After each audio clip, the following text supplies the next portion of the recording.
We are joined now on the Warhorse Sportsbook Hotline by Michael Bruntz of Husker 24/7. Bruntz, what's going on? So much. What's up? Oh, we're just living the dream over here, doing a little NFL Super Bowl talk. How's your world today on a relatively quiet National Signing Day? I can't imagine it's good after the Oakland news. Which one? Oh man, just maybe the news of the mayor coming out in Vegas saying like, yeah, don't come. See you later. I'm okay with that. Well, I know you're an Oakland guy, but how do you know if your team's even going to be playing this year? Well, they'll play this year. Are you sure? The lease says they have to, but next year, beyond that, yeah, not my problem. But yeah, no, today's quiet. It's really quiet, which is just kind of how what are we calling this? The second signing day? Late signing day? I don't know. Yeah. I mean, if the first one's early, this one's late, I guess. Yeah. Signing day part on two. time. Part two. Yeah, that's just kind of the way it is now. I mean, you're waiting on a couple decisions. Matt Rule's going to talk because he hasn't in a while, and you don't have the normal early February stress, which isn't a bad thing. Bruntz, with the relative lack of stress, there are a couple decisions that Nebraska is waiting on here. I know the big one is Keona Wilhite. Seems like everybody feels pretty good about that. I've been searching. It doesn't look like we've seen an official commitment from him. Are you expecting that to be that one to go Nebraska's way though? On Wilhite? Yeah. Yeah. I mean, I think they're in a good spot for him. They also just picked up a commitment from Kamir Prescott. So if you guys want to do like a breaking news sound or something like that, you're welcome to. But no, I mean, I think with Wilhite, they're in a good spot. Things have kind of been trending towards UCLA like early in last week. And then I think, the news of Chip Kelly basically interviewing for every job that's available didn't do him any favors there. So I think Nebraska's in a good spot. He'll announce this afternoon at about 2:30, somewhere in there. And I think Nebraska stands a good chance to get him. Bruntzy, as you kind of evaluate this day as a whole and you wrap your head around what is left of National Signing Day, where else are you confident? Where else are you hesitant in terms of commits, offers, signees, Nebraska football, things of that nature? Well, I mean, I think with kind of today, I mean, you're putting the 2024 class to bed. I mean, it's kind of been in bed for a while. I guess you're just going to tuck it in at this point. But I think, what we've seen and over the last couple of weeks, and I think Matt Rule did this last year too, a lot of the visits that he and his staff have made over the last couple of weeks, I think are really instructive about the direction that the 25 class is going to go and the direction that the 26 class is going to go. I mean, I think what they've done is with the February signing period being so quiet, they've basically worked ahead. They've identified the guys at the top of their board for the 25 class, and that's where I think you saw a lot of their efforts being focused. So, I think, right now, at least according to 24/7 Sports, that 24 class sits at number 18 in the country. And, I think there's still, room for them to grow as a staff. I mean, I feel like we've been saying it for the last decade, but I mean, if they are able to kind of put it together on the field, I think you're going to start to see even better results on the recruiting trail as well. But I think they've done a nice job. And I think, with the way the recruiting calendar is now, these last couple of weeks are much more about, hey, let's see if there's the best available player out there right now, see if we can go get him and work ahead on those future classes. We're talking with Michael Bruntz of Husker 24/7. Bruntz, you mentioned that 2025 class, and weirdly enough, Nebraska's already got a decommit from the 2025 class in CJ Simon, who was part of that class for all of about 2 months. What do you know about that situation and how that played out? Both, I guess, his commitment on the front end and his relatively quick decommitment on the back end here that we saw, I believe yesterday it came down. Yeah, last night it happened. I mean, he was kind of a guy that Nebraska identified early, a real kind of, tight window, really quick kid. Had been pretty productive as a junior. I guess it's fair to say the commitment kind of came a little bit out of the blue. It felt a little bit early, but I think with Nebraska and kind of the way they're recruiting right now, I think they kind of want the spot. I mean, I think it was probably a mutual thing. I think he's going to have more opportunities too. So, I think, if you can kind of do the soft breakup now and let everybody kind of go their separate ways, I don't know that that's necessarily a bad thing. I mean, the other thing to remember too, and I think this bears following in the 25 class, when he committed, you didn't have Dylan Raiola in your class. And I think that addition coming when it did, I mean, I think that kind of introduces you to a little bit wider pool of wide receivers. I think that's fair to say. So I'm curious to see as the 25 class goes along, if Nebraska is able to kind of benefit from that recruitment, because you didn't really have that opportunity in December to bring in a bunch of guys and really kind of have him peer recruit for the class. So I think you will see some benefit of that in the 25 class. Bruntz, before you officially shut the book of the 2024 cycle, I want you to open it back up, scan across the page.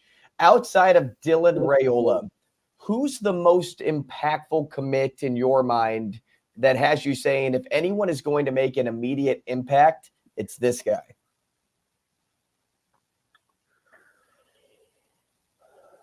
Trying to think. So I lean more towards the offensive side of the ball. I think one guy, this is going to be a long answer for a short question. I think a guy that we're not talking about enough in this class is Ja'Cory Barney. He was in high school in Florida, was a quarterback, running back, wide receiver. I think he might have played a little bit of defensive back too. And with the ability to enroll early, to focus on only wide receiver, I think he's got a chance to get in that mix early. I know that's a tougher position, I think, than most people assume, to get on the field and play right away. But I think that, to me, is the position that has a little bit more of a wider road to potentially get the playing time with. So I think that's one direction I would go. I mean, Carter Nelson to me is a little bit of the wild card, because Nebraska doesn't really know how they're going to use him. And if he was just a straight tight end, I would say, you might have a little bit of time there to wait. But I think he's got a chance to get in there a little bit sooner than what a lot of people assume coming out of the 8-man ranks. I mean, I think from what he showed in the two showcase games, the All-American Bowl and the Polynesian Bowl, I think I don't know that the learning curve is going to be quite as steep as what people assume. So those are two guys I would probably lean towards right away of having some kind of impact. Bruntz, I'm glad you brought up those kind of all-star games, because typically, people don't put a ton of stock in those, but it seemed like for Carter Nelson, because he had not really played any organized 11-man football, it seems like we're putting a lot of value on his experience in those two games. Maybe also because it's a totally different level of competition that he faced in some of the smaller classes in Nebraska. Is that kind of how you perceived this? Because I'll be honest, I wasn't really thinking of Carter Nelson as a guy that could have an instant impact last year until these all-star games. I was like, maybe he's coming along a little bit faster than we thought.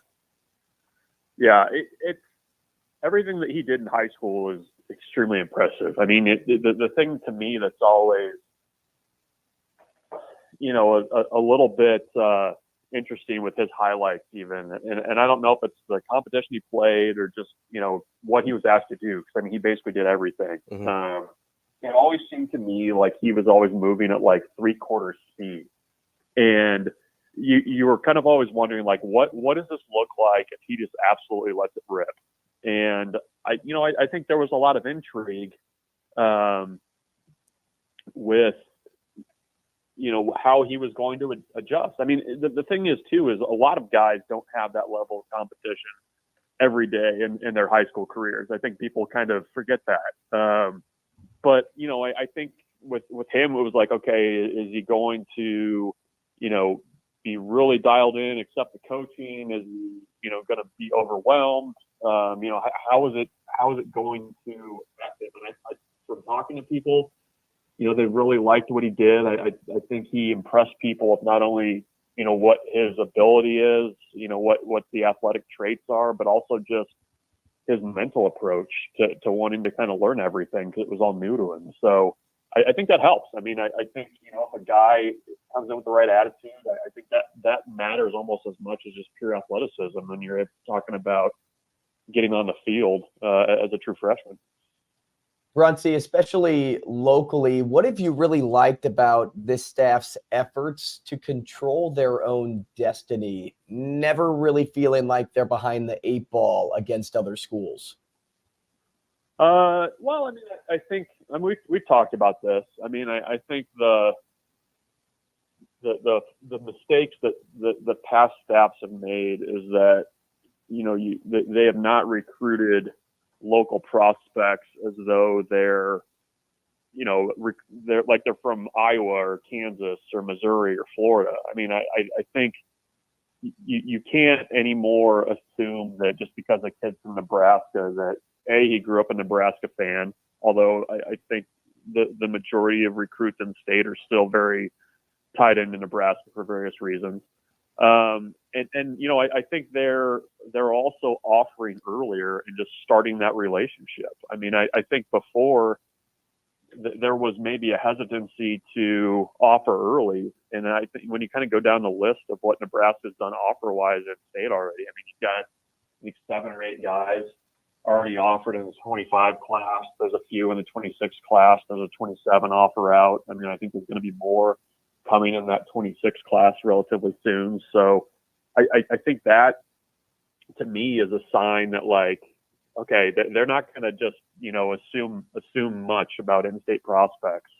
And, I think, Ed Foley's trips around the state, I think there is value in that. As much as everybody snickers about the food pictures and stuff like that. But I mean, I think it's a sign that, that they're going to be in the state and not just showing up at a school's doorstep just because they have a recruitable athlete there. And, the last thing on that, you look at the coaches who are involved with in-state recruiting. It's not just like, okay, this is Ed Foley's gig. Like, you've got Tony White in at Millard North and at Westside. You've got Rob Dvoracek at Westside. You've got, Terrence Knighton making stops at Omaha North. I mean, the other assistant coaches who have other recruiting responsibilities are also making themselves very visible in Omaha and in Lincoln. And I think that's been a really big change. And I think, for a lot of coaches in the state, they kind of wanted to see if the staff was going to walk the walk. And I think so far they have.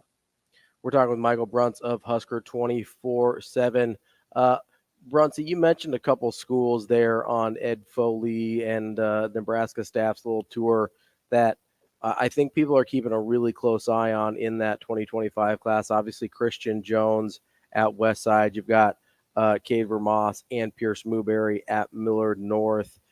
I mean, if you had to, we're talking a lot about betting this week with Super Bowl and props. If you were a betting man, how many of those 3 do you think end up at Nebraska? Of those 3? Yeah. I mean, I would I mean, it's not a first inning parlay, but I mean, I would say Nebraska's got a really good chance to get all 3. I mean, you've already got Vermoss in the class. I think they're in a really good spot with Pierce Newberry. I think my crystal ball on 24/7 Sports has them going to Nebraska.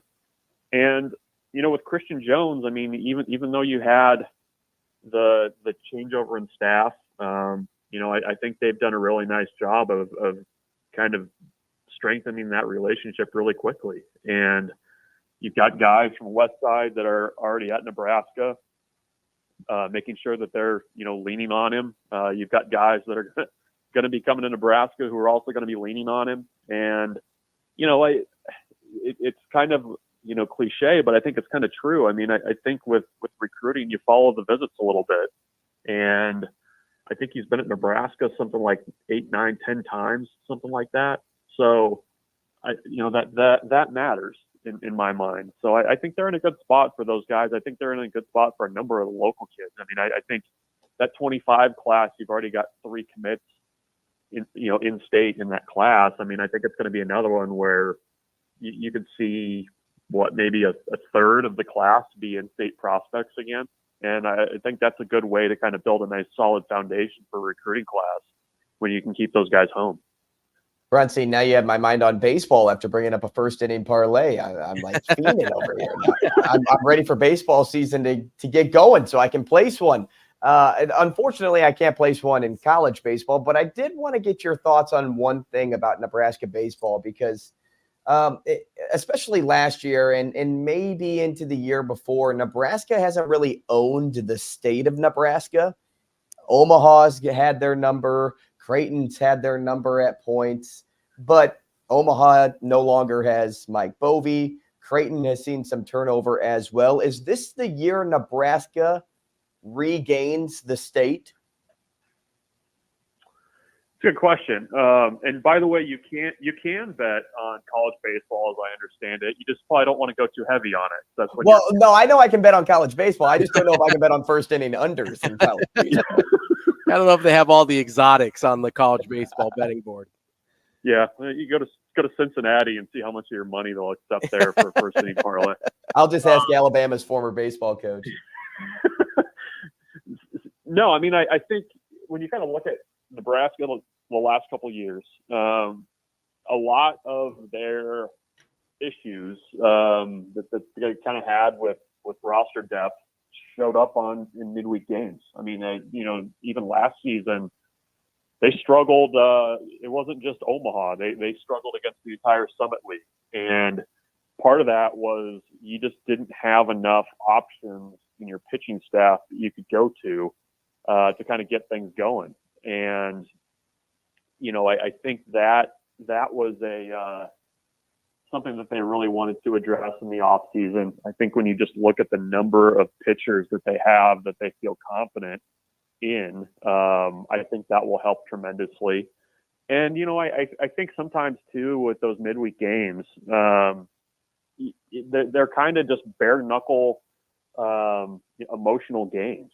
And I think the way that this offense is at least on paper drawn up to be, I think they're going to be able to force the issue a little bit more on offense. I mean, last year's team was a group that if they got up on you early, they were going to just beat you to a pulp. But if it was a 3-2 game in the 5th inning, that wasn't a real comfortable thing for them. So I'm eager to see if the changes they've made roster-wise and in kind of approach in some areas helps a little bit more with the midweeks.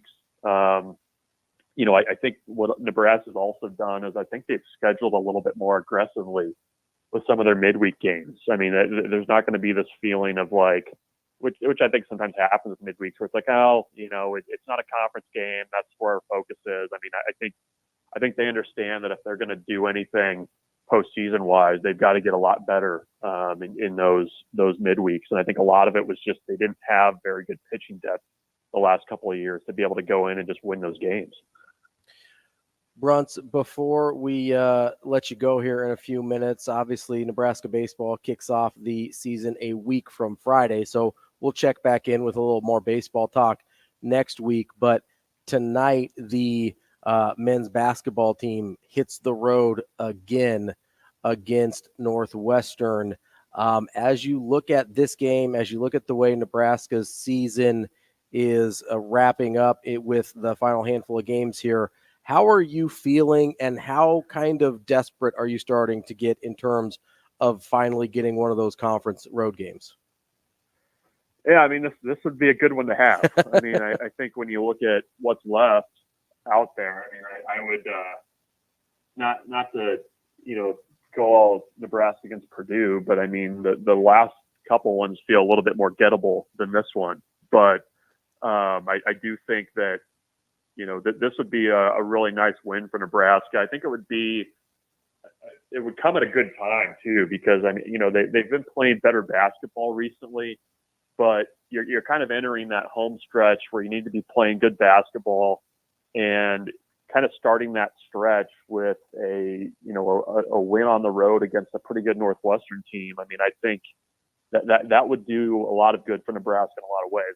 And the thing too, Northwestern's coming into this game kind of in a similar fashion where it's not necessarily their last stand. They're also a team that kind of needs something good to happen. So Nebraska's going to have to play really well. They're going to have to really kind of take care of their business on the glass and play good defense. But this is a sneaky big game with, I think, a lot of upside for what it can do for Nebraska's resume and kind of just their approach the rest of the year.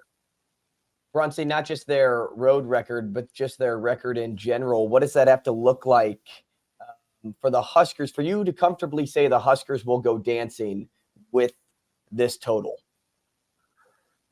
If they get to 11-9 in conference, I feel like I would be feeling pretty good at that point. Certainly who the wins are against, how they happen, all that stuff, that matters.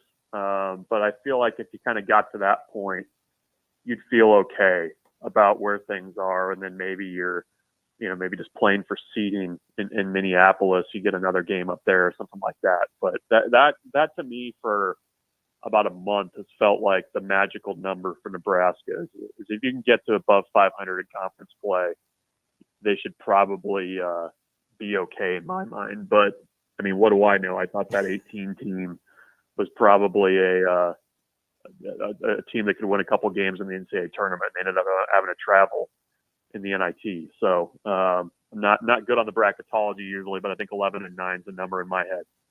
All right, Bruntz, a little out of your wheelhouse here, but I like to stretch your expertise a little bit as you're, we're in Super Bowl week here. You have a Super Bowl pick for us? Well, I'm rooting for the 49ers. I mean, I think that's pretty much a given with the two teams involved. But I don't know. I mean, I think it should be a pretty good game. I mean, I'm not expecting a blowout either way. I'm sure that just because of the way things work, I'm sure Kansas City is probably going to win. But I'll be rooting for the 49ers, and I'm sure that the Chiefs will get some late call that they shouldn't get, that the Chiefs always get. So hopefully the 49ers are able to do something there. But I think the Chiefs win, but I'm rooting for the 49ers. You and me both, Ravi. That's Michael Bruntz, Husker 24/7. Ravi, we'll talk to you again next week. Thanks, guys. Coming up next, we've got Anna Bellinghausen from Hurrdat Sports here from Hurrdat Sports Radio.